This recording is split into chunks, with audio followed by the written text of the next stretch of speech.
Hello दोस्तों, नमस्कार। स्वागत है एक बार फिर से आप सभी के अपने प्रिय चैनल पर। दोस्तों आपको बता दें जो अभी की सबसे बड़ी खबर आ रही है, जहां भारत को मिली एक और अहम बड़ी कामयाबी। अग्नि 4 का हुआ सफल प्रशिक्षण। जी हां दोस्तों, बहुत बड़ी खबर। 4000 किलोमीटर दूर से भी दुश्मन नहीं कर पाएगा हमला। जी हां दोस्तों, साथ में आपको बताएंगे जहां सोपोर एनकाउंटर में सेना ने मार गिराया पाकिस्तानी आतंकी। अभी की सबसे बड़ी खबर दोस्तों। इसी बीच आपको बताएंगे जहां पैगंबर पर टिप्पणी मामले ने पकड़ा तूल। अब तक 12 मुस्लिम देश दर्ज करा चुके हैं आपत्ति। जी हां दोस्तों, सियासत भी देखने को मिली है तेज। और इसी बीच आपको बताएंगे जहां पैगंबर मामले में यूएई ने भारत को दी है बड़ी नसीहत। जी हां, इंडोनेशिया और मालदीव भी आए सामने। जी हां दोस्तों, और इसी बीच आपको बताएंगे दोस्तों जहां पर नुपुर शर्मा की टिप्पणी को लेकर भारत ने दिया पाकिस्तान को करारा जवाब कि दोबारा मुंह नहीं खोलेगा पाकिस्तान। जी हां दोस्तों, बताएंगे क्या कहा है भारत ने। और इसी बीच आपको बताएंगे जो बाइडेन का अब तक का सबसे बड़ी खबर दोस्तों, यूक्रेन से बाहर चले जाएं अमेरिकी लोग। बहुत बड़ी खबर दोस्तों, बहुत बड़ा निर्देश जो बाइडेन ने दिया है दोस्तों। आखिर होने क्या वाला है, सबसे पहले आपको यहाँ बताएंगे दोस्तों। इसी बीच बताएंगे जहां पर आखिर भारत से व्यापार रोककर क्या हमें कश्मीर मिल गया। जी हाँ दोस्तों, बताएंगे पाकिस्तान के सबसे अमीर शख्स ने ये बात कही है शहबाज शरीफ से। और इसी बीच दोस्तों आपको बताएंगे जहां पैगंबर विवाद में अब वीएचपी की एंट्री। जी हां, विश्व हिंदू परिषद की बड़ी एंट्री देखने को मिली है दोस्तों। बताएंगे क्या है बड़ी खबर। साथ ही राशन कार्ड को लेकर बड़ी खबर आ रही दोस्तों। तो हर तरह की जानकारी हम आपको भी बताएंगे, तो आराम से बने रहेगा वीडियो के अंत तक। और अभी खबरों में आगे बढ़ने से पहले हमेशा की तरह मानते हैं कि मोदी जी हैं तो हर चीज संभव है। भारतीय सेना है तो अपना देश गर्व से जी रहा है दोस्तों। और आपको भी भारतीय होने पर शान है और मानते हैं कि भारत देश नंबर 1 देश है। भारत की विदेश नीति सबसे बेस्ट और सबसे टॉप की है। तो इस वीडियो को अभी कर दीजिए लाइक, चैनल को कर दीजिए सब्सक्राइब, बेल आइकन दबाइए, साथ ही कमेंट बॉक्स में लिख दीजिएगा जय हिंद। जी हां दोस्तों, तो चलते हैं पहली और सबसे बड़ी खबर की तरफ, जहां पर भारत को मिली एक और अहम और बड़ी कामयाबी। अग्नि 4 का हुआ सफल प्रशिक्षण। जी हां दोस्तों, मिसाइल और रक्षा क्षेत्र में भारत ने आज एक और अहम सफलता हासिल की है दोस्तों। इंटरमीडिएट रेंज बैलिस्टिक मिसाइल अग्नि 4 का कल सफल प्रशिक्षण लॉन्च किया गया। कल लगभग शाम 7:30 बजे एपीजे अब्दुल कलाम द्वीप उड़ीसा में इसका परीक्षण किया गया है दोस्तों। मिसाइल लॉन्च ने सभी परिचालन मानकों के साथ साथ सिस्टम की विश्वसनीयता के पैमाने को हासिल किया है। बहुत बड़ी खबर दोस्तों। इस दौरान मिसाइल की तकनीकी, हमलावर टेक्निक, नेविगेशन आदि मानकों की जांच की गई। स्ट्रेटेजिक फोर्स कमांड द्वारा जारी बयान में कहा गया है कि ये एक रूटीन ट्रेनिंग लॉन्च थी जिसमें सारे ऑपरेशनल पैरामीटर्स की फिर से जांच की गई। आप सभी को बता दें दोस्तों कि ये अग्नि 4 एक ऐसा मिसाइल है जिसको 4000 किलोमीटर दूर से भी दुश्मन पर कर पाएगा हमला। यानी कि दोस्तों सबसे सक्षम और सबसे अव्वल मिसाइल को माना गया। इसके लिए दोस्तों डीआरडीओ को आप लोग थैंक यू कहना बिल्कुल मत भूलिएगा दोस्तों। और कांग्रेचुलेशन भी कह दीजिएगा इस सफल परीक्षण के लिए। अगली खबर की बात करें जहां पर सोपोर एनकाउंटर में सेना ने मार गिराया पाकिस्तानी आतंकी। लश्कर से जुड़े हैं इसके तार। जी हाँ दोस्तों, जम्मू कश्मीर के सोपोर इलाके में चल रहे एनकाउंटर में सुरक्षा बलों को बहुत बड़ी कामयाबी हाथ लगी है दोस्तों। मुठभेड़ में एक पाकिस्तानी आतंकी मारा गया है जो कि लश्कर से जुड़ा हुआ था। सुरक्षा बलों को मौके से भारी तादाद में गोला बारूद भी बरामद हुआ है। एनकाउंटर साइट से 2 विदेशी आतंकी और एक स्थानीय आतंकी फरार हो गया है। अब इलाके में सर्च ऑपरेशन चलाया जा रहा है। बहुत बड़ी खबर दोस्तों। बढ़ते अगली और बड़ी खबर की तरफ, जहाँ पैगंबर पर टिप्पणी ने पकड़ा तूल। अब तक 12 मुस्लिम देश दर्ज करा चुके आपत्ति। सियासत भी हुई तेज। जी हां, बीजेपी की प्रवक्ता नुपुर शर्मा और नवीन जिंदल के पैगंबर मोहम्मद पर विवादित बयानों ने अंतरराष्ट्रीय मुद्दा बना दिया है दोस्तों। अरब के कई इस्लामिक देश विरोध जता रहे हैं। हालांकि बीजेपी की तरफ से दोनों नेताओं पर कार्रवाई हो चुकी है। अपने शब्दों पर माफी मांग चुकी नुपुर शर्मा को पार्टी ने पहले ही सस्पेंड कर दिया है दोस्तों। इसी बीच एक विवाद पर हुई कार्रवाई को जीत हार बनाने में लगी सियासत ने देश के भीतर नए विवादों को जन्म दे दिया है। अब तक 12 देश बीजेपी प्रवक्ताओं के बयान पर आपत्ति जता चुके हैं, जिसमें Qatar, UAE, Iran, Kuwaiti, Saudi Arab, Jordan, Bahrain, Oman, Indonesia, Pakistan, Afghanistan और मालदीव शामिल हैं। जी हां दोस्तों, आपको बता दें पैगंबर मामले में यूएई ने भारत को नसीहत भी दी है दोस्तों। इंडोनेशिया और मालदीव भी आए सामने। आपको बता दें यूएई यानी कि संयुक्त अरब अमीरात ने भी बीजेपी की पूर्व प्रवक्ता नुपुर शर्मा के पैगंबर मोहम्मद टिप्पणी पर निंदा करते हुए बयान जारी कर दिया है। सोमवार को यूएई के विदेश मंत्रालय ने एक बयान जारी करके कहा कि जो व्यवहार नैतिक मूल्यों और सिद्धांतों के खिलाफ है उसे यूएई खारिज करता है। जी हां दोस्तों, साथ में इंडोनेशिया और मालदीव ने भी नसीहत देने की कोशिश की है भारत को और भारत सरकार को दोस्तों। लेकिन ऐसे में आपको बता दें, जहां पर खाड़ी देशों में जमकर विरोध करते हुए कुवैत के सुपरमार्केट ने भारतीय प्रोडक्ट्स को हटा दिया है। जी हां दोस्तों, अपने मार्केट से भारत के प्रोडक्ट्स को हटाया है दोस्तों। और इसी बीच अब आपको बताते हैं, जहां पैगंबर पर नुपुर शर्मा की टिप्पणी के बाद पाकिस्तान को मोदी सरकार का दो टूक जवाब। जी हां दोस्तों, पैगंबर मोहम्मद पर बीजेपी नेता की विवादित टिप्पणी को लेकर पाकिस्तान के प्रधानमंत्री ने मोदी सरकार को घेरने की कोशिश की थी। पाकिस्तान के प्रधानमंत्री शहबाज शरीफ ने कहा था कि प्रधानमंत्री मोदी धार्मिक स्वतंत्रता को कुचल रहे हैं। पाकिस्तान के विदेश मंत्रालय ने भी बयान जारी करके इसकी निंदा की थी दोस्तों। अब भारत सरकार ने पाकिस्तान के प्रधानमंत्री के बयान पर आपत्ति जताई है। भारत सरकार ने पाकिस्तान को अल्पसंख्यकों के अधिकारों का गंभीर उल्लंघन करने वाला देश बताया है दोस्तों। यानी कि बस पाकिस्तान को मुद्दा चाहिए था दोस्तों, और पूरे विश्व में इसको फैलाने की पाकिस्तान कोशिश कर रहा है और भारत के खिलाफ नेगेटिविटी फैलाने की, नकारात्मकता को फैलाने की कोशिश कर रहा है पाकिस्तान दोस्तों। ऐसे में भारत ने भी दो टूक और करारा जवाब दिया है। भारत ने कहा है कि जब हम गलत नहीं तो कोई भी हमें हिला नहीं सकता। जी हाँ दोस्तों, ऐसे में आप लोग दोस्तों एक भारतीय होने के नाते भारत सरकार को क्या नसीहत देना चाहेंगे दोस्तों आप लोग, क्योंकि सभी मुस्लिम देश मिलकर एकजुट होते नजर आ रहे हैं दोस्तों भारत के खिलाफ। लेकिन ऐसे में वो भी ज्यादा बड़ा मुद्दा नहीं दोस्तों। और ऐसे में पाकिस्तान ने जिस प्रकार से आग लगाया है दोस्तों, चिंगारी में आग भड़काने की कोशिश की है। ऐसे में क्या जवाब देना चाहेंगे आप लोग पाकिस्तान को, और भारत सरकार को क्या नसीहत देना चाहेंगे कमेंट में लिखकर जरूर बताइएगा दोस्तों। क्योंकि छोटे से मुद्दे को यानी बात का बतंगर दोस्तों बनाया जा रहा है। ऐसे में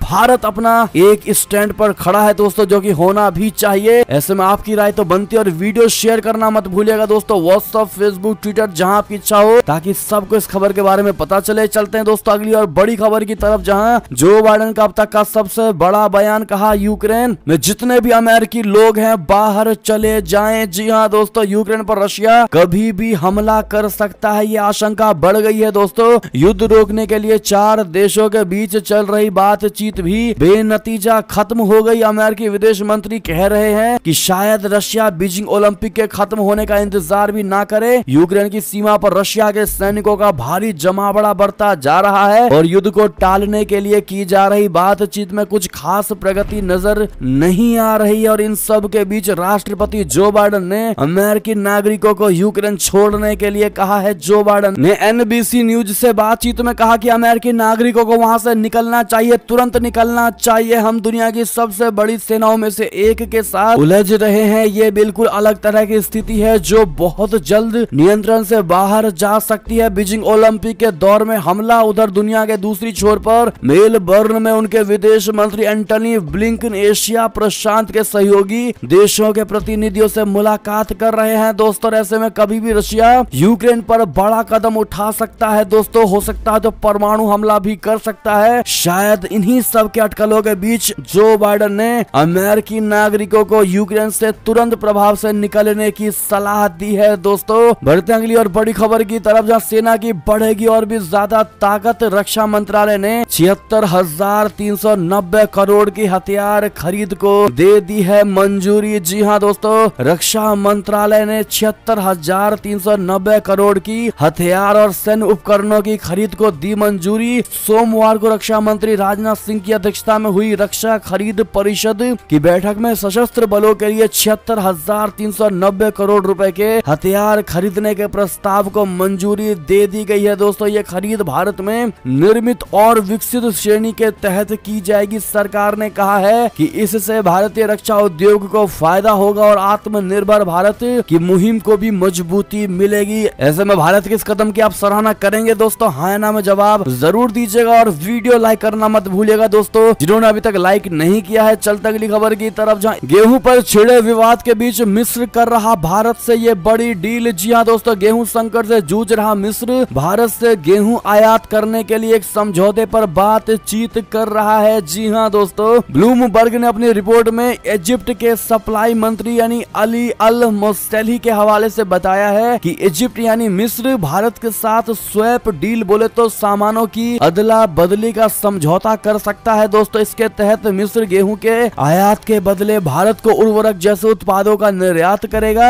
रिपोर्ट के मुताबिक मुस्तैलही ने बुधवार को काहिरा में मिस्र में भारत के राजदूत से मुलाकात की है और इस दौरान भारत से 5 लाख टन गेहूं के आयात समझौते पर चर्चा की है। जी हाँ दोस्तों, अगली खबर की बात करें जहां भारत के एक फैसले ने बढ़ा दिया रोटी का संकट, गेहूं के दामों में हुई रिकॉर्ड बढ़ोतरी। जी हाँ, भारत के गेहूं निर्यात पर प्रतिबंध लगाने की घोषणा करने और यूक्रेन में रूसी आक्रमण के बाद वहां उत्पादन घटने की आशंका के कारण अंतरराष्ट्रीय बाजारों में गेहूं की कीमत में उछाल आया है दोस्तों। संयुक्त राष्ट्र की खाद्य एजेंसी ने यह जानकारी दी है। खाद्य एवं कृषि संगठन बोले तो FAO मूल्य सूचकांक मई 2022 में औसतन 157.4 अंक रहा, जो अप्रैल से 0.6% कम है। हालांकि ये मई 2021 की तुलना में 22.8% अधिक रहा है। जी हाँ दोस्तों, आपको बता दें भारत के प्रतिबंध के कारण विश्व स्तर में बढ़ गई है इसकी बड़ी कीमत। जी हाँ दोस्तों, अगली खबर की ओर चले जहां रूसी विदेश मंत्री की सर्बिया यात्रा हुई रद्द।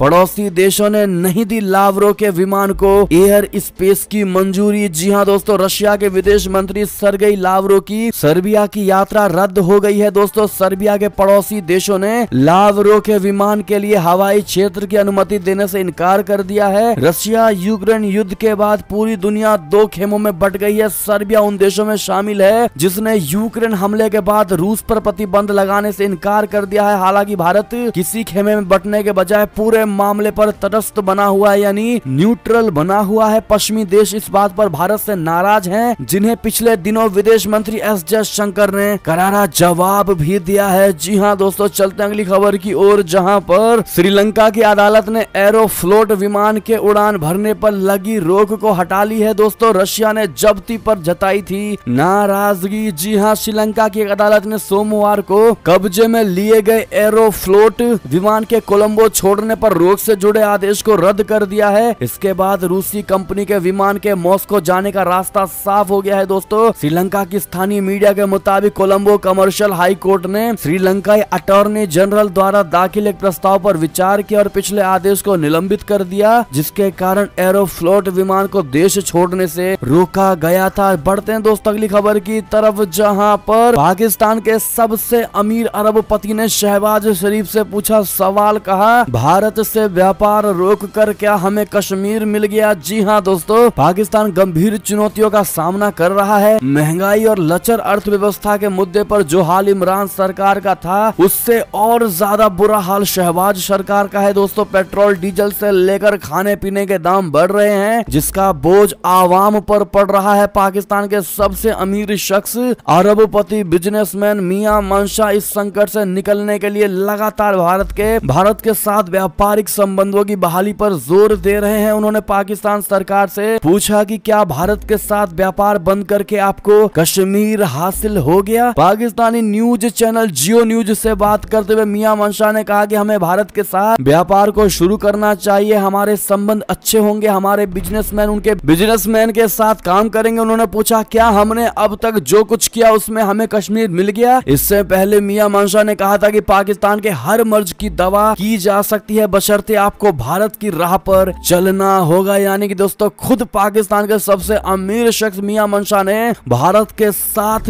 व्यापार शुरू करने की बात कही है दोस्तों। उन्होंने कहा है कि हमें भारत के लिए दरवाजा खोलना ही पड़ेगा। यानी कि दोस्तों अब कहीं ना कहीं पाकिस्तान को ये अकल आ रही है दोस्तों कि भारत के सिवा उनका कोई और तोड़ नहीं और कोई विकल्प नहीं। जी हाँ दोस्तों, आप क्या मानते हैं ऐसे में बताइएगा जरूर। चलते हैं अगली खबर की तरफ जहां पर तालिबान से दोस्ती बढ़ा रहा भारत, आखिर क्यों नजरें गड़ाए हैं पाकिस्तान और चीन। जी हाँ दोस्तों, तालिबान के कब्जे के बाद पहली बार भारत अफगानिस्तान पहुंचा है। गुरुवार को भारत की ओर से वरिष्ठ राजनयिक JP सिंह के नेतृत्व में एक प्रतिनिधि मंडल अफगानिस्तान पहुंचा था। यहाँ उन्होंने तालिबान के नेताओं से मुलाकात की थी। अफगानिस्तान की अंतरिम सरकार के विदेश मंत्री आमिर खान मुत्ताकी से भी भारतीय प्रतिनिधि मंडल मिला और अफगानिस्तान में चल रहे भारतीय प्रोजेक्ट का हाल देखा। जी हाँ दोस्तों, तालिबान के सत्ता संभालने से पहले भारत पर्दे के पीछे से उसके संपर्क में रहा है, लेकिन अब सीधे भारत अफगानिस्तान में एंट्री कर रहा है। भारत ने इसे मानवीय सहायता से जुड़ी मुलाकात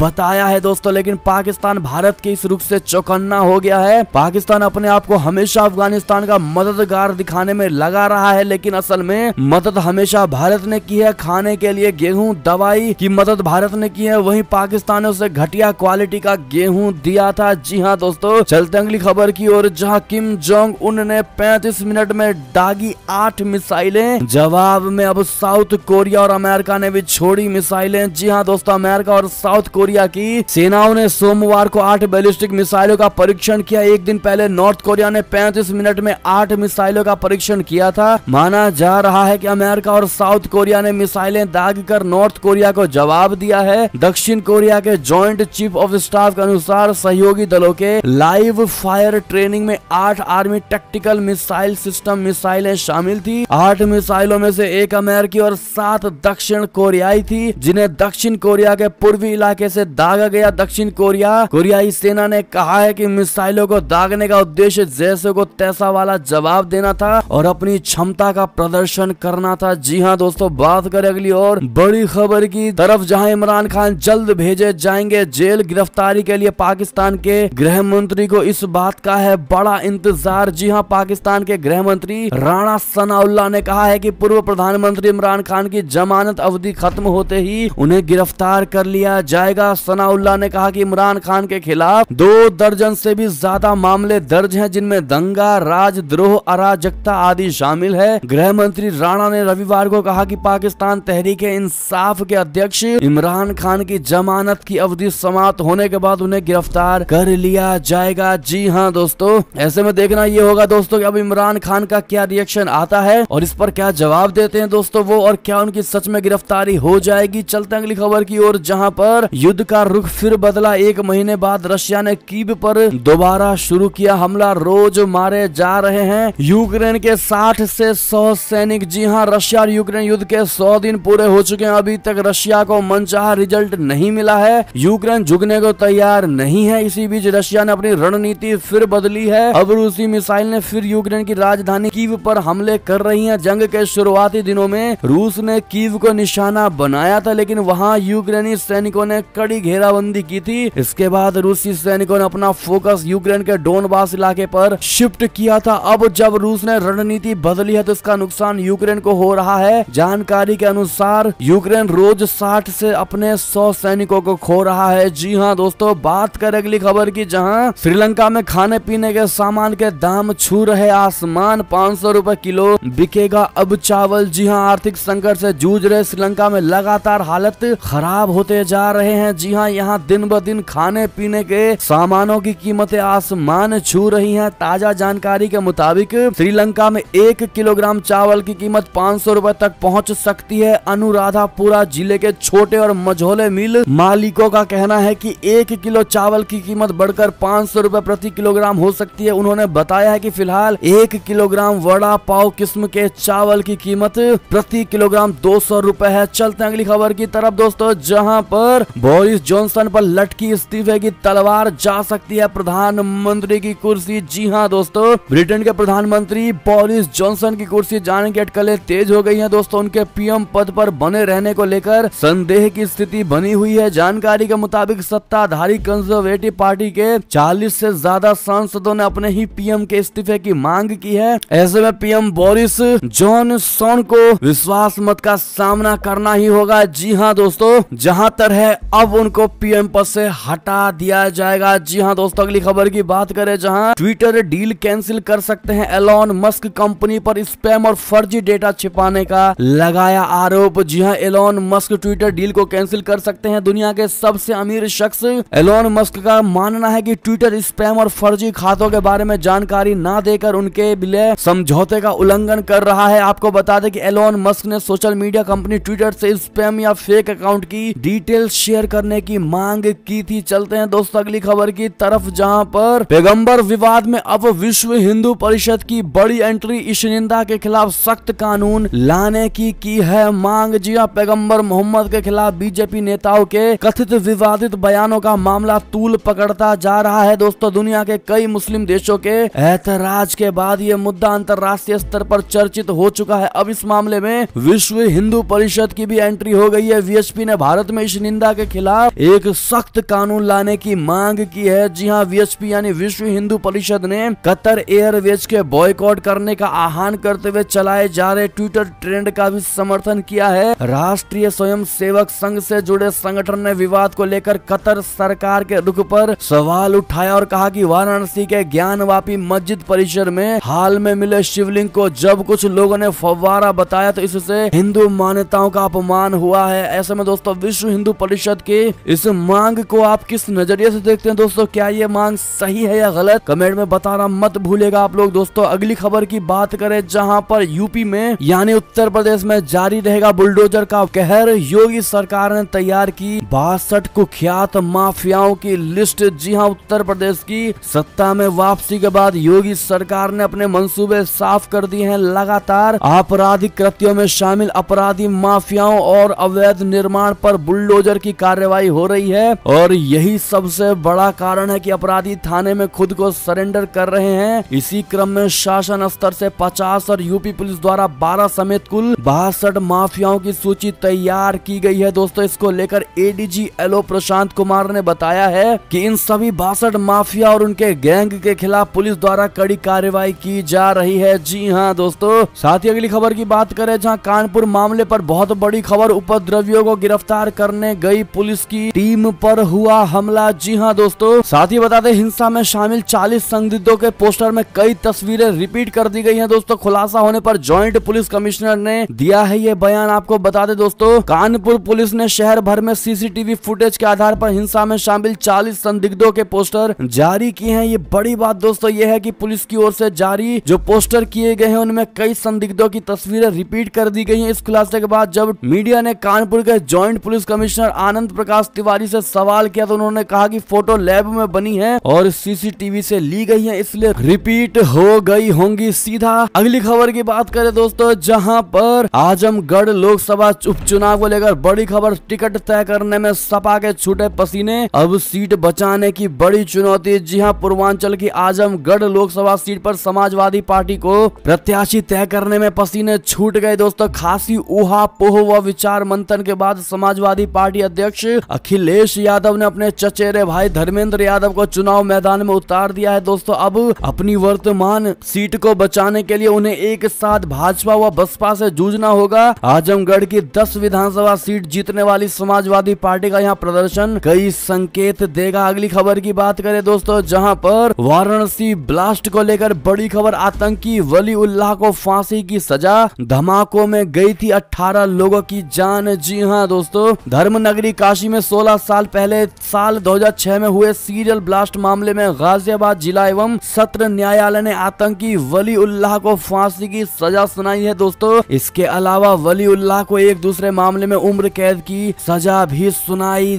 गई है। ऐसे में दोस्तों कोर्ट के इस फैसले का हम सभी को समर्थन और मानना भी चाहिए। दोस्तों ऐसे में आपकी क्या राय होगी? कोर्ट के इस जजमेंट को लेकर बताइएगा। जरूर चलते हैं अगली खबर की तरफ, जहां पर सेना में अब 4 साल के लिए होगी जवानों की भर्ती। सरकार ने तैयार किया प्लान अग्निपथ। जी हां दोस्तों, 250 साल से ज्यादा समय से चल रही भारतीय सैनिकों की भर्ती प्रक्रिया को हमेशा के लिए बदला जा सकता है। साथ ही ये संभव है कि सेना में 250 सालों से चली आ रही जाति, धर्म या इलाके के आधार पर बनने वाली इन्फेंट्री रेजिमेंट्स की तस्वीर पूरी तरह से बदल जाए। संभावना है कि सरकार इसी सप्ताह सैनिकों की भर्ती की नई योजना की शुरुआत कर सकती है, जो भारतीय सेना में बहुत बड़ा बदलाव लेकर आएगी। जी हां दोस्तों, रक्षा मंत्रालय के सूत्रों के मुताबिक इस नई योजना की घोषणा इसी सप्ताह होगी और इसे अग्निपथ का नाम दिया गया है। इसके तहत सेना में केवल 4 साल के लिए सैनिकों की भर्ती की जाएगी और ये सैनिक अग्निवीर कहलाएंगे। इन सैनिकों को मौजूदा 9 महीने की जगह केवल 6 महीने की ट्रेनिंग दी जाएगी और उसके बाद ये 3.5 साल के लिए सेना में सेवा देंगे, यानी भर्ती से लेकर रिटायर होने के बीच 4 साल सेना की नौकरी होगी। अगली खबर की बात करें दोस्तों, जहां पर अब राशन तौल में नहीं होगी कोई भी गड़बड़ी, सरकार ने कोटेदारों के लिए बनाया ये जरूरी कदम। जी हां, राशन कार्ड के तहत खाद्यान्न लेने वालों के लिए बड़ी खुशखबरी है। एक तरफ सरकार ने फ्री राशन की अवधि सितंबर तक के लिए बढ़ा दी है, तो वहीं दूसरी तरफ अब राशन की दुकान पर कोटेदार घटतौली नहीं कर पाएंगे। राष्ट्रीय खाद्य सुरक्षा कानून यानी नेशनल फूड सिक्योरिटी लॉ के तहत लाभार्थियों को सही मात्रा में खाद्यान्न उपलब्ध हो, इसके लिए केंद्र सरकार ने राशन की दुकानों पर इलेक्ट्रॉनिक पॉइंट ऑफ सेल यानी ईपीओएस उपकरणों को इलेक्ट्रॉनिक तराजू तराजू के साथ जोड़े जाने के लिए खाद्य सुरक्षा कानूनों नियमों में संशोधन कर दिया है। जी हाँ दोस्तों, अगली खबर की बात करें जहां पर अब किसानों को मिलेगी मौसम अनुमान की मुफ्त जानकारी। IMD कर रहा है इस नई योजना पर काम। जी हाँ दोस्तों, किसानों की आय दुगनी करने और कृषि को फायदेमंद बनाने के लिए भारतीय मौसम विज्ञान विभाग यानी IMD अब किसानों की मदद करेगा। IMD एक ऐसी योजना पर काम कर रहा है जिसमें वो किसानों को SMS के जरिए उनकी भाषा में उनके स्थानीय एरिया के मौसम का पूर्वानुमान यानी वेदर फोरकास्ट उपलब्ध कराएगा। जी हाँ, ये सेवा एकदम मुफ्त